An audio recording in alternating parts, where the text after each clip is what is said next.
ආයිබෝන් කියලා පිළිගන්නවා දිනති towers and trace video channel එකට ඔබ සියලු දෙනාම. ඔයාලට මතකයිද මම මේ දින දෙකකට විතර දිනකට දෙකකට උඩදී වීඩියෝ එකක් දැම්ම හැඳින්වාවේදී මේ වීඩියෝ එකක් දැම්මා. ෆැබ්‍රික් නූලක ඉඳලා ෆැබ්‍රික් එකක් හැදෙන තැනට නම් ප්‍රොසෙස් ක්‍රියාවලිය කියා දෙනවා කියලා. එතකොට මේ එදා දැම්මේ මම මූලික හැඳින්වා දීම සඳහා පමණයි. එතකොට ඒකෙදි දැන් මම එදා වෙන ටෙක්ස්ටයිල් ෆීල්ඩ් එක ඇතුලේ සහ ගාමන්ට් බිස්නස් ඉන්ඩස්ට්‍රි එක ඇතුලේදී වෙන වෙනම කතා කරනවා කියලා කිව්වා. ඩිපාර්ට්මන්ට් එක නූලේ තැන ඉඳලා ඇඳුමක් නිර්මාණය වෙන තැන එනකම්. එතකොට මේ ගාමන්ට් ඉන්ඩස්ට්‍රි එකට මම යන්නේ ටෙක්ස්ටයිල් ඉන්ඩස්ට්‍රි එක ඉවර වුණාට පස්සේ ටෙක්ස්ටයිල් ෆීල්ඩ් එක ඇතුලේ තියෙනවා ඩිපාර්ට්මන්ට් 8ක් විතර කතා කරන්න. ඒක 8ම එක වීඩියෝ එකකින් කතා කරන්න බැරි නිසා වීඩියෝ එක තමයි ඩිපාර්ට්මන්ට් එක ගැන කතා කරන එක වීඩියෝ එක.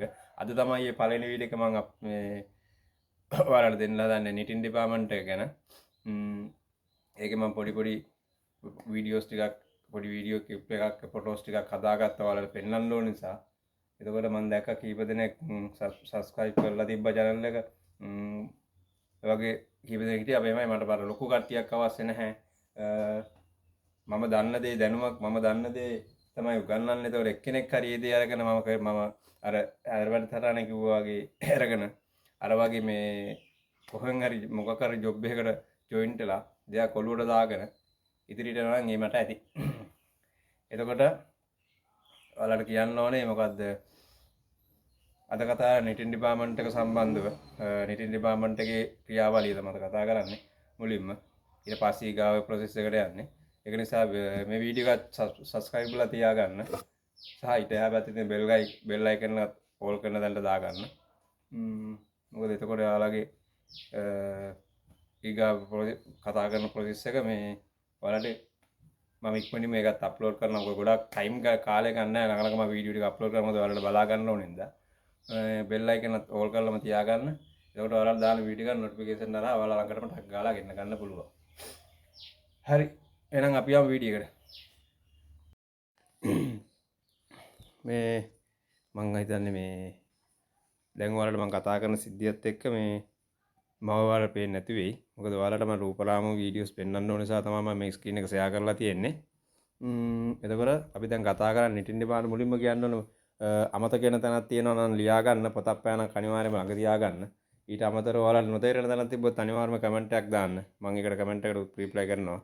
ඒක නිසා අනිවාර්යෙන් පොතයි පෑන ගන්න නොදන්න තැනක් තිබ්බොත් ඒක ලියා ගන්න ඕන නිසා. හරි. ඔයාලට මම පෙන්නන්නකෝ ඉස්සරහා මුලින්ම මේ නිටින් මැෂින් එකක් සහ නිටි යාන් එක කියන්නේ මොකක්ද කියන එක. ඔයාලට පෙන්නලම වැඩිට යන්න. මේමයි මේ තියෙන්නේ නිටින් මැෂින් වල දාන ලොකු නූල් කෝල් යාන් කෝල්. හැබැයි මේක මෙහෙමයි මෙතන කලස් එකක් මෙතන කලස් එකක් තියෙනවා වල පේනදි කලස් ෆොටෝ යාන් එකකුත් තියෙනවා.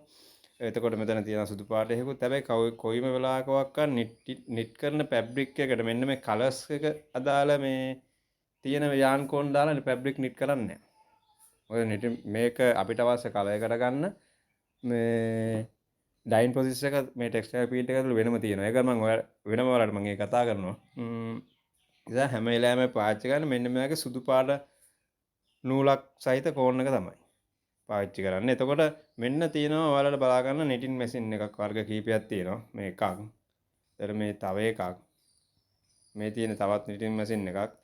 මේක තව එකක්. මෙන්න මේ ක්‍රමේ ඔයාලා දැකලා තියෙනවා. මේක මේ නිටින් මැෂින් මෙතන මෙන්න මේ නිටින් මැෂින් එකක් තමයි මේ මම වැඩ කරේ ටෙක්ස්ටයිල් ෆීල්ඩ් එකේ. දැන් ඉන්නේ මම ටෙක්ස්ටයිල් ෆීල්ඩ් එකේ නෙමෙයි කියලා මම මුලින්ම කිව්වා. ඒකට දැන් ඉන්නේ ගාමන්ට් ඉන්ඩස්ට්‍රි එකේදී. මෙන්න මේ නිටින් මැෂින් එක තමයි මේ තියෙන වලට පේන දේ ලොගෝ කරලා වෙන්න මේ තියෙන නූල් කෝන් නෙල්ලලා මේ නූල් කෝන් තියෙනවා සාමාන්‍යයෙන් 100ක 200කට කිට් වෙන්නේ එහා පැත්ත ගානක් නූල් කෝන් වැටෙනවා. එතකොට ඔයාලා දන්නවද නූල් කෝන් 100ක් විතර වැටෙනවා. තාම ඔයාලට මම පස්සේ තව ලොකුවට මේක ස්ටඩි කරන්න තියෙන නිසා පස්සේ කියා දෙන්නම් ඒ දේවල් ටික. මොකද්ද මේ ඔය යාන් එක කිව්වට යා ෆැබ්‍රික් එක ඔයාලා ෆැබ්‍රික් එක ගොඩක් තියෙනවනේ. ඒතර ෆැබ්‍රික් කරේ ගොඩ ඇතුලේ ෆැබ්‍රික් වර්ග ගොඩ ඇතුලේ තියෙනවා මේ එක එක ෆැබ්‍රික්. ඒ ෆැබ්‍රික් වලට අදාළ එක එක යාන් වර්ග තියෙනවා. හැබැයි මම ඔයාලට ඒ සම්බන්ධව මෙතෙන්දි කතා කරන්නේ නැහැ. මොකද හේතුව මේ එකක ලොකු එකට යන්න වෙනවා. ඒකයි ඔයාලා නොදන්න දේවල් ඔයාලා මේ වීඩියෝ එකේදී මම සාරාංශගත කරලා ඔක්කොම කියන නිසා මොකක් හරි තැනක් තිබ්බොත් ඔයාලට නොතේරෙන තැනක් ඇතින්ද කතා කරන්න මම ඒකට කමෙන්ට් එකක් දාන්න මම ඒකට රිප්ලයි කරනවා අනිවාර්යෙන්ම. එතකොට ගන්නවාද ඉදිකටු මේ රෙද්දක් ගෙතෙන්න මේ නූල ගෙතෙන්න ඔය නූලකින් රෙද්දක් බවට පත් වෙන්න ඔය මැෂින් එකක ඉදිකටු කීයක් විතර ඇති කියලාද ඔයාලා සාමාන්‍ය හිතන්නේ? ඔයාලා දන්නවද කවුද? දන්න කෙනෙක් ඉන්නවද ඔයාලා? ඉදිකටු තියෙනවා 2600 ඉඳලා 3000 ඊට වැඩි 3000කට විතර කිට්ටු වෙන්න ගානකට ඉදිකටු තියෙනවා. ඒ කියන්නේ ඔයාලා දැක්කා රෙද්දක් ඔය සාමාන්‍ය මහරගම පමුණු එහෙම තියෙන රෙදියාරයක් ගන්නකො රෙදියාරයක් ගත්තට පස්සේ නැත්නම් ඔයාලා අඳින ඇඳුම ගන්නකො ඒ ඇඳුමක් ගත්තට පස්සේ ඕකේ ඔයාලට එක අතකට පේනවා වේල් ලයින් එකක්. කියන්නේ ඉරක් වගේ එක ලයින් එකක් පේනව නේද? අන්නේ වේල් ලයින් එකක් තමයි ඉදිකටුවක් කියන්නේ. ඒ ලයින් එකක් හැදෙන්නේ ඒ ඉදිකට්ටෙන් ගෙතෙන ලයින් එක තමයි ඒ දිගට ගෙති යන්නේ.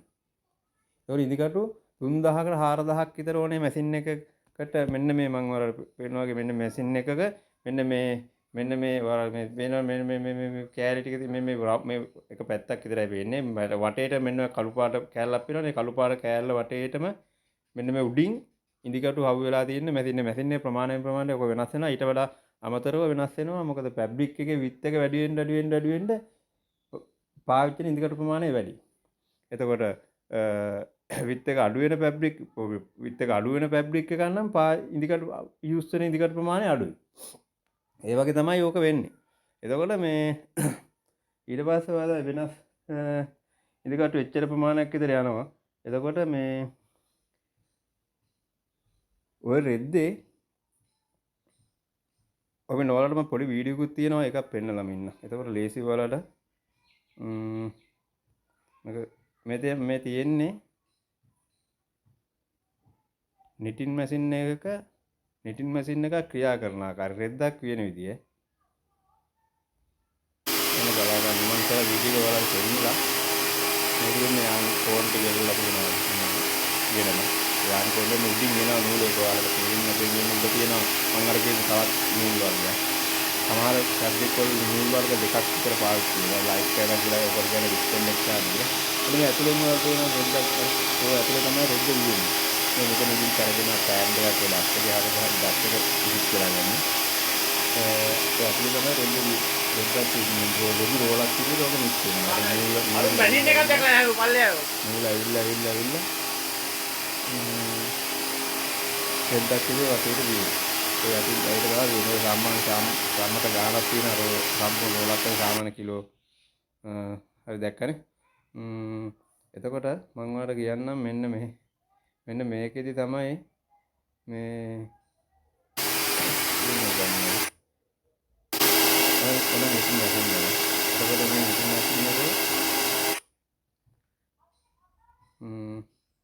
නිටින් මැෂින් එක ඇතුලේ මේ තියෙන්නේ ඒ නිටින් මැෂින් එකේට අදාළ එල්ලන්න ඕන යාන් කෝන් ගන්න ඔයාලට හරියට ගන්නොත් එහෙම මෙතනක් තියෙනවා මම දැන් 150කට වඩා ප්‍රමාණයක් තියෙනවා. ඔයාලට වෙන සුදු පාටේ විතරයි තියෙන්නේ. මම කිව්වේ සුදු පාට යාන් කෝන් විතරයි මේ හැම වෙලාවෙම නිටින් මැෂින් එකට පාවිච්චි කරන්නේ. මොකද මේක පාට නූල් වලින් මොකද නිට් කරන්නේ නැහැ. නිට් කරන්නේ පාට නූල් කරන්නේ නැහැ. අපි වෙනම කලර්ස් එකට අදාළ කලර්ස් එකට ඩයි කරනවා විතරයි කරන්නේ. ඩයින් මැෂින් ප්‍රොසෙස් මම ඒක ඔයාලට කියලා දෙනවා. එතකොට මොනවද නූල් ටික ඔයාලට එනවා තේරෙනවා. නූල් ටික තේරෙන්නේ මෙන්න මේ ඔයාලා දකිනවා මේ සුදු පාට උඩින් එල්ලලා පොඩි නූල් පන්දු වගේ. නූල් ඒත් තියෙන යාන් වර්ගයක්මයි. ඔයාලා දන්නවා සමහරක දන්නේ නැතුව ඇති ඔයාලා තියෙනවා මොකද්ද මේ එකම කොටන් ෆැබ්‍රික් කියලා අහලා තියෙන්නේ. කොටන් ෆැබ්‍රික්, ස්පෙන්ඩස් ෆැබ්‍රික් කියලා ෆැබ්‍රික් වර්ග කිහිපයක් ෆැබ්‍රික් වර්ග ගොඩාක් තියෙනවා. මම ඒ ටික ඔයාලට පස්සේ කියලා දෙන්නම්. ෆැබ්‍රික් වර්ග ගොඩක් තියෙනවා. එතකොට ෆැබ්‍රික් වර්ගයේ සමහර ෆැබ්‍රික් තියෙනවා කොටන් ෆැබ්‍රික් එකයි ස්පෙන්ඩස් ෆැබ්‍රික් එකයි දෙකම එකට යන එක. අනේ ස්පෙන්ඩස් ෆැබ්‍රික් එකත් දෙකටම එකට යන එකට මේ ඒකට 100ට ගන්න 5ක් 10ක් 145ක් වගේ තමයි ස්පෙන්ඩස් ෆැබ්‍රික් අනිත් ටික සම්පූර්ණ 100 කොටන් ඉතුරු 65ම කොටන් තමයි 65 35 නෝ ෆැබ්‍රික් කාර්යක සමහරට ඔයාලට තාම දැකලා නැතුව ඒක හරිය නොලෙජ් එක නැතුව ඇති. එහෙම තමයි ෆැබ්‍රික් 5% ස්පෙන්ඩෙක් ඉතුරු 95 කොටන් ඒ වගේ 65ක් කොටන් 35ක් ස්පෙන්ඩෙක් ඒ වගේ වෙනස් වෙලා වෙනස් වෙනවා ෆැබ්‍රික් එකෙන් ෆැබ්‍රික් එක. අන්නේ ඒ සුදු පාට නූල තියෙන්නේ මේ ඒ සුදු පාට නූලේ යන්නේ ස්පෙන්ඩෙක්ස් යාන් එක. මේ ස්පෙන්ඩෙක්ස් යාන් එකත් මේ අර මෙතන අර කණුවල එල්ලලා තියෙන යාන් ලොකු කෝන් තියෙන එක කෝන් එක හා එකතු වෙලා වෙනම ඒ රෙද්ද ඇතුළේ මේකත් ගෙතෙනවා. එහෙම ඉඳලා තමයි ඔය රෙද්ද මේ යටින් මේ විදිහට මේ ටැංකිය ඇතුළේ මේ ඇතුළේ තමයි මේක දොර ඇරලා වෙනම සාමාන්‍ය කිලෝ 25ක් විතර එනකොට මේ රෝලක් සම්පූර්ණ වෙනවා. ඒත් අපි රෝල වෙනම කඩලා අයින් කරගන්න ඕනේ. ඔය වගේ නිටින් මැෂින් ගොඩාක් ඒවා තියෙනවා. ඒකට තියෙනවා ගොඩක් මැෂින්. ඒ මැෂින් එකතු ගාවක් දෙනවා. ඒක තමයි නිටින් සිස්ටම් එක තරලව වෙනදී. ඒකට මේ හරියට බලාගන්න ඇතුලේ දෙකෙනෙක් ඉන්නවා. ඇතුලේ තව ඈතට වල තියෙන මැෂින් ගොඩක් තියෙනවා මේ කරනකොට හරි මේ ඩායිට් අත්‍තරම ලයිව් මැෂින් එකක් දැක්ලා නැහැ පල්ලේ ස්ටයිල් එකකින් මම අර කරපු ඇක්ටිවින් ගත්තේ මේ වීඩියෝ කිට් එක ඔයාලට පෙන්නන්න ඕන නිසා එතකොට ඔන්නෝක තමයි නිටින් මැෂින් එකේ සම්පූර්ණ ක්‍රියාවලිය. ඒතර ඔය රෝල උතන රෝලක් ඔය රෝල මේ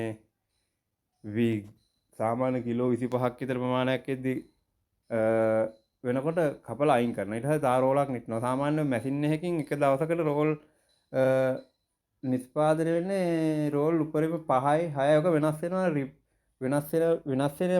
වෙනවා. මොකද එකම ගානට මේ හැම ෆැබ්‍රික් එකම මේ ටයිම් එක ගන්න දවසකට උඩරිම රෝල් 7යි 8යි තමයි එක මැෂින් එකෙන් නිට් වෙන්නේ. මේ නිටින් එකේ ෆැබ්‍රික් රෝල්. එතකොට මේ තව එකක් තියෙනවා. ඕක නිට් වෙනවා කියලා දැන් අපිට ඔයාලට මං ගාවට පෙන්නන්න අර කාඩ් එක නෑ ජොබ් කාඩ් එකක් කියලා අපිට අදාළ දැන් කස්ටමර් කිව්වනම් මුලින්ම කිව්වනරකේදී ඔයාලට මේ කස්ටමර් කෙනෙක් මේ ඉල්ලනවනේ මේ රික්වයර්මන්ට් ටිකක් තියෙන කස්ටමර් කෙනෙක් ඉල්ලන. ඒ කස්ටමර් ඉල්ලන රික්වයර්මන්ට් ටික ඒ අදාළ ඒ කාඩ් එකේ තමයි මේ තියෙන්නේ. ඒක තියෙනවා GSM එක, width එක, color එක, ඒතර දාන යාන් එක එතකොට මොනවද print කරනවා නම් ඒ CAD එකට අදාළ CAD number එක හැමදේම ජොබ් කාඩ් එකට අදාළ විස්තර ටික ජොබ් කාඩ් එකේ දාලා තියෙනවා. ඒතර අය විස්තර ටිකට අනුව තමයි ෆැබ්‍රික් එක අපි නිෂ්පාදනය කරන්න පටන් ගන්න ඕනේ මුලින්ම නිටින් ඩිපාර්ට්මන්ට් අදාළ යාන් එක අරගෙන. අර එයාලා සම්පූර්ණ කොටන් නම් ඉල්ලන්නේ මම අර ඔළුව නිටින් මැෂින් එකේදී පෙන්නපු අර පොඩි පන්දුව පාවිච්චි වෙන්නේ නැහැ. සම්පූර්ණම ලොකු කෝන් එක විතරයි පාවිච්චි වෙන්නේ. එහෙම නැතුව අර මේ එයාලා ඉල්ලනවා නම් ස්පෙන්ඩෙක්ස් මොකක් හරි එකක් තියෙන ෆැබ්‍රික් එකක් එතකොට තමයි මේ අර යාන් දෙකම බලන්නේ 100%ක් ස්පෙන්ඩෙක්ස් දාලා 195 කොටන් ෆැබ්‍රික් වල යූස් වෙන්න තමයි එහෙම දාලා නිට් කරන්නේ. හරි එතකොට මේ ලොකු වීඩියෝ එකක් කරන්න බෑ ඔයාලට. මොකද මේක කියා දුන්න මට කියා දෙන්න වෙනවා සාමාන්‍යයෙන් පැය දවසක් විතර නිටින් ප්‍රොසෙස් එක ගැන. ඒතර මම ඔයාලට කිව්වේ වැදගත් වෙයි කියලා හිතන ඕනම දේ තමයි ඔයාලට මම ගත්තේ. අර කතා දැන් ඔයාලා නිටින් මැෂින් එකක් කියන්නේ මොකද්ද දන්නවද? නිටින් පාවිච්චි කරන කෝන් එක මොකද්ද කියන්න දන්නවා. එතකොට යක දැන් නිට් වෙන විදිය දැක්කා. එතකොට ඔයාලා නිටින් ඩිපාර්ට්මන්ට් එක ගැන අයිඩියාවක් දැන් ඔළුවේ තියෙන්න ඕනේ. මේක මෙහෙමනේ වෙන්නේ මෙහෙම දැන් නම් අඩු ගන්න අඳින රෙද්ද නිෂ්පාදනය වෙන්නේ කොහොමද කියලාවත් දන්නේ නැති නිසා දැන් දන්නවනේ මේ ආරම්භය තමයි තියෙන්නේ. මම ඊට පස්සේ ඩයින් ප්‍රොසෙස් එකේදී කතා කරනවා කලර් ඩයි වෙන විදිහ. ඒකත් විදිහම ඩයි වෙන පුළුවන් නම් මම වීඩියෝ එකක් ගන්න බලන්න උපරිම try කරනවා. ඒකත් කරගෙන තෙන්දි කතා කරමු. ඒක නිටින් එකේ නිටින් ඩිපාර්ට්මන්ට් එක සම්බන්ධව තියෙන විස්තර නිටින් ඩිපාර්ට්මන්ට් එකේ දැන් ඔය දාපු මැෂින් ටික යාන් කෝන් ටික ඒ ටික ඔයාලා ඔළුවේ තියාගන්න නිට් වෙන විදිහ දැන් ඔයා දන්නවා. ඔයා පාවිච්චි කරන යාන් එක යාන් එක දන්නවා. දාන විදිහ දන්නවා ඒක. එතන නිට් වෙලා රෝලක් සාමාන්‍යයෙන් ඒ කැපෙන්න ඕන ප්‍රමාණය දන්න. එතකොට සාමාන්‍යයෙන් ඔයා නිටින් ඩිපාර්ට්මන්ට් එකට ඔයා ටෙක්ස්ටයිල් ෆීල්ඩ් එකට ඉන්ටර්විව් එකට ගියොත් එහෙම ඔයා නිටින් එකට දැම්මොත් එහෙම ඔයා දිස්සියේ නිටින් එකට දැම්මොත් එහෙම ඔයා දන්නවද ඔයා නිටින් එකේ වෙන්නේ මේක තමයි. ඒකට ඔයා නිකන් හරි ටග් ගාලා අයිඩියාවක් එනවා මේ වීඩියෝ එක මම මේක බලලා තියෙනවානේ මෙන්න මේක තමයි වෙන්නේ කියන එක ඔයාට මේ අයිඩියාවක් ඔයාගේ ටග් ගාලා ඔලුවට එනවා. ඒකයි මම කිව්වේ ඉස්සෙල්ලා පොතක් අරන් පෑනක් කරලා ලියා ගන්න දන්න දැන් තිබ්බොත් වරහන් කරගන්න. ඒ ටික මම අහපුව ඔයාලට කියලා දෙනවා. මේ ඒ වගේ මම ওই විදිහටම ඩිපාර්ට්මන්ට් වයිස් ඔයාලට නොලෙජ් එකක් දෙනවා. මම කියා දෙනවා මේ ටික. එතකොට ඔයාලාට තමයි තියෙන්නේ ටෙක්ස්ටයිල් එකකටයි ටෙක්ස්ටයිල් එකට ඉන්ඩස්ට්‍රි ගාමන්ට් එකට ජොයින්ට් වෙලා මේ පොඩි ප්‍රායෝගික අත්දැකීමක් ගන්න. ගත්තට පස්සේ ඔයාලට මාස 2-3ක් යනකොට ඔයාලා අල්ල ගන්න පුළුවන්. මොකද ඔයාලා ඔළුවේ තියෙනවා මේ වැඩේ දන්නවා. අලුම ගාන ඉන්ටර්විව් එකට පේස් කරලා මේ සාමාන්‍ය ගාමන්ට් ඉන්ඩස්ට්‍රි එකේ ඉන්ටර්විව් ගියපුවාම බලන ලොකුවටම බලන දෙයක් තමයි මේ මහන්න නැතුව යනවනම් මේ අඩුම ගාන ටෙක්ස්ටයිල් ෆීල්ඩ් එකේ වැඩ කරනවාද කියලා. එතකොට අඩු ගාන ටෙක්ස්ටයිල් ෆීල්ඩ් එකේ වැඩ කරලා තියෙනක ඔව් කියන්නලා මේ ටික දැනගෙන තිබ්බොත් ඔයාලට පුළුවන් පොඩ්ඩක් මේ ගැන සම්බන්ධව කතා කරපුවාම මේගොල්ලන් දන්නවා මෙයා මේ ෆැබ්‍රික් ගැන පොඩි අයිඩියා එකක් තියෙනවා මෙහෙමයි මේ කියලා පොඩි ඔයාලට පොඩි බෙනිෆිට් එකක් එතන තියෙනවා. මොකද මේ ඔයා දන්නවනේ ඒකට මේ ප්‍රොසෙස් එක දන්නවා වෙන ක්‍රියාවලිය දන්නවා මොකද්ද කරන්න කියලා දන්නවා. එතකොට එහෙම දේවල් ටික දන්න නිසා පොඩි chance එකක් විතර ගන්න පුළුවන්. එතකොට සාමාන්‍ය සැලරි එකක් කතා කරන පොඩි පෝස්ට් එකකට එහෙම මම ඒකමයි මේක ඔයාලට මුලින්ම කිව්වා හදින්නේ විදිහ මේකේදී අනිවාර්යයෙන්ම හරියට ගන්න මේ දේ. නොතේරෙන තිබ්බොත් අනිවාර්යයෙන්ම කමෙන්ට් කරන්න. ඒකම මතකතු සබස්ක්‍රයිබ් කරලා තියාගන්න මේ channel එක bell icon එකත් ඔබලම තියාගන්න. මේ මොකද හේතුව මේ ආයේ පාරක් මේක මේ ඔයාලට මේ දානකොට මේ ඊගා වීඩියෝ එක දාද්දි ඔයාලට ටග් ගාලා මේක වැදගත් වෙයි. ඒක නිසා මේ bell icon එකත් ඕල් කරලාම තියාගන්න. හරිද? එතකොට මේ knitting department එක ගැන ගොඩක් දේවල් තියෙන කතා කරන්න. ඒ හින්දා ගොඩාක් කතා කරන්න බෑ වීඩියෝ ගොඩක් දික් වෙනවා. ඔයාලා මූලික දැනීම පමණයි මම මේකෙදි දෙන්නේ department wise. ඒක නිසා මොනවා නොතේරෙන තැන තිබ්බොත් ඔයාලා කමෙන්ට් එකක් දාන්න. හරි. ඊට පස්සේ මේ ඔච්චර තමයි knitting එක ගැන මට ඔයාලට කියා දෙන්න තියෙන්නේ. මේ අවශ්‍යම දේ තමයි මම ඔයාලට දුන්නේ වුමනාම දේ ගන්න. එහෙනම් අපි ඊගාට ඩයින් ඩිපාර්ට්මන්ට් එකේදී හම්බෙනකම් ජය වේවා. හරි එහෙනම් ඔයාලා මං හිතන්නේ වීඩියෝ එක දකින්න නැති. knitting machine කියන්නේ මොකද්ද කියලා දකින්න නැති. මං කියපු නූල් කෝන් එකම කියන්නේ මොකද්ද කියලා දකින්න නැති. ඊට රෝලක් නිට් වෙන විදිහත් දකින්න නැති. මං පොඩි වීඩියෝ ක්ලිප් එකක් ප්ලේ කරලා පෙන්නුවේ ඒකයි.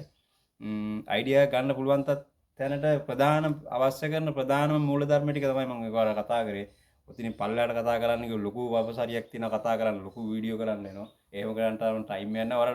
ඔයාලගේ දැනීමට knitting department එක කියන්නේ මොකද්ද? knitting department එකේ ක්‍රියාවලිය මොකද්ද?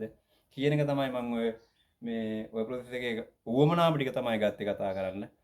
නැත්නම් තව ගොඩක් දේවල් ටිකක් තිබ්බ කතා කරන්න. එච්චර දේවල් කතා කරනවා ඔයාලට ගැඹුරු වැඩි මොකද ඔයාලා ප්‍රායෝගික අත්දැකීමක් නැති නිසා දන්නේ නැති නිසා කතා කරන්න බෑ. ඒ කියන්නේ කතා කරලා ඔළුවට වැටෙන්නේ නැති තේරෙන්නේ නැති නිසා ඔයාලගේ ජීවිතේට ඔයා ජොබ් එකට ඇප්ලයි කරලා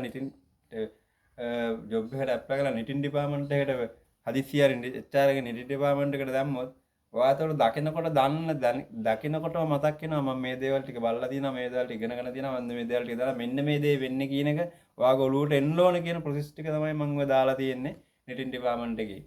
ඔයාලා වීඩියෝ එකේ පෙන්වන්නේ ඒකයි. අනවශ්‍ය දේවල් මොකවත් දැම්මේ නැහැ. ඒ දැම්මේ අත්‍යවශ්‍යම කොටස් ටික විතරයි. එතකොට ওই ටික ඔයාලට ඇති knitting department එක පිළිබඳව දැනුම ගන්න ওই ටික හොඳටම ඇති. ওই ටික තමයි ප්‍රධානම කොටස් ටික knitting එකේදී වෙන නූල ගෙනල්ලා යාන් එක විවිධ තැනට එනකම්. ඊට පස්සේ ප්‍රොසෙස් අපි වෙනම කතා කරනවා. ලොකු වීඩියෝ ක්ලිප් කරන්න විනාඩි 10 15 වගේ ටයිම් එකක් කරන් තමයි ඉව ගන්න. ඒකත් එතකොට ලොකු දෙයක් කියන්නත් බෑ. හැබැයි අත්‍යවශ්‍ය කරන කොටස් ටික මම අනිවාර්යෙන් මේ ටයිම් එකට ඇඩ් කරලා ඒ ටික ඔයාලට කියා දෙනවා.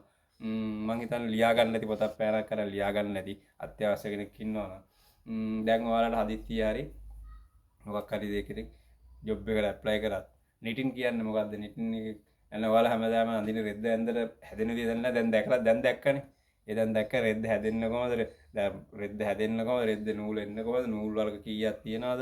නූල් ෆැබ්‍රික් වර්ග කීයක් තියෙනවද? නූල් එක රෙද්ද එකම જાතිය රෙද්දක නූල් වර්ග දෙකක් යූස් කරනවා කියලා මං කිව්වා. ඒ වගේ තව තියෙනවා සම්පූර්ණ කොටන් ෆැබ්‍රික් එක විතරක් යන්නේවත් තියෙනවා. ස්පෙන්ඩස් ෆැබ්‍රික් එක හා කලවම යන ෆැබ්‍රික් විතර මම ඒකත් තමයි ඔයාලට වීඩියෝ එකේ පෙන්නේ. ස්පෙන්ඩස් යාන් එක වෙනමයි කොටන් යාන් එක වෙනමයි.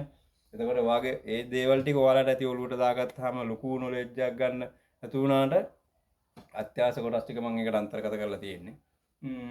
එතකොට ඊගා වීඩියෝ එකේ මම ඊගා ඩයින් ප්‍රොසෙස් එක ගැන කතා කරනකොට ඒක මම තව දවස් දෙකක් ඉඳද්දී ඒ වීඩියෝ එකත් මම කරනවා. ඒ කරලා ඔයාලට දානවා ඉක්මනටම දානවා ඔයාලට මේ ටික ඉක්මනට අල්ල ගන්න ඕන නිසා. ඊට පස්සේ මේ ඔයාලා ඇත්තටම මේ අර මං කියපු ප්‍රොසෙස් 8ම දැනගත්තාට පස්සේ ඒ ටික ඔයාලා එතකොට දන්නවා ෆැබ්‍රික් නිට් ෆැබ්‍රික් එකේ ඉඳලා ගාම මේ QA ඩිපාර්ට්මන්ට් එනකොට ෆැබ්‍රික් එක නිෂ්පාදනය වෙලා ඉවරයි. ඒක කස්ටමර් කෙනෙකුට දෙන්න හොඳද දෙන්න හොඳ පැබ්බික් යද නැද්ද කියන එක කිව්වේ ඩිපාර්ට්මන්ට් එකෙන් තියෙන කල කස්ටමර් දුන්නාට පස්සේ ගාමන්ට් එක මෙන්න වගේ ටී-ෂර්ට් එකක් හරි මොකක් හරි මහනවා. ඒ මහන ප්‍රොසෙස් එක වෙනම කතා කරන්නේ අවසානයේදී. එතකොට ඔයාලට පුළුවන් අර මං කිව්ව ලක්ෂ එකමාර දෙකේ තුනේ සැලරි එකකට ඉන්කම් එක ගන්න හරි ලේසි. ගාමන්ට් ඉන්ඩස්ට්‍රි එකේ ඇතුලේ හරි ටෙක්ස්ටයිල් ෆීල්ඩ් එක ඇතුලේ හරි ඉස්සරහට යන හොඳ ෆීල්ඩ් එකක් තමයි QA ඩිපාර්ට්මන්ට් එක කියන්නේ. ඒතකොට මේ ඩිපාර්ට්මන්ට් එකේම මැනේජර් දක්වා යන්න පුළුවන් ප්‍රොසෙස් එකක් හදලා තියෙනවා QA එක ඇතුලේ. ඒකයි මම මේ ෆැබ්‍රික් එක හැබැයි QA එකේ වැඩ කරන්න ඕන නම් ටෙක්ස්ටයිල් ප්‍රොසෙස් එකේ ඇතුලේ තියෙන මේ ෆීල්ඩ් එක ගැන හරියටම ඔලුවට දාගන්න හරියටම දැනගන්න ඕනේ. මොකද ලොකු දෙයක් තියෙනවා QA එක ඇතුලේ කරන්න. මම වැඩ කරන්නේ QA එකක නිසා.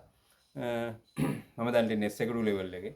එතකොට ඒ ටික එතන තමයි තියෙන පොයින්ට් එක හොඳ සාමාන්‍ය ලංකාවේ ලක්ෂ 7-8ක සැලරි වලට QA මැනේජර්ලා ඉල්ලනවා. ඊට වඩා ජාත්‍යන්තරික ඊට වඩා සැලරි වලට තියෙනවා. ඒකයි මම හරියට ගන්න. හරියට දේ ඉගෙන ගන්න නොතෙන් දැබුවොත් අනිවාර්යයෙන්ම කමෙන්ට් එකක් දාන්න මම කියලා දෙනවා. මොන දේ කරන්නත් ෆැබ්‍රික් එකක් කියන්නේ මොකද්ද? ෆැබ්‍රික් එක හැදෙන වැඩි ප්‍රොසෙස් එකෙන් ප්‍රොසෙස් එක ඉගෙන ගත්ත යන්න. ජොබ් එක කරන්නවක්වත් බෑ. මොකද හේතුව දන්නේ නැහැ. දන්නේ නැතුව කවදාකවත් මොන ඉන්ඩස්ට්‍රි එකකට ගියක්වත් අපිට මහ ලොකු සැලරි වලට යන්න බෑ. ගියා 45,000යි 55,000යි වගේ සැලරි එකක් තමයි ගන්න පුළුවන් වෙන්නේ. ඒක නිසා මම මේ පාඨමාලාවක් ඉදිරියේ මේක වල නොමිලේ දෙන්න ගත්තේ ගන්න එක්කෙනෙක් හරි අරගෙන මැච් එකක් ගහන්න පුළුවන් ඒ කියලා හිතලා. ගහන කෙනෙකුට ගහන්න පුළුවන් මැච් එකක්. ඇත්තට මේ වීඩියෝ ක්ලිප් ටික බැලුවොත් මේ වීඩියෝ මාලා බලලා ඉවරෙද්දි ඒ මත එක්කෙනෙක් හරි අරගත්තොත් ඒක වටිනවා. ඇත්තටම වටිනවා. මොකද මේ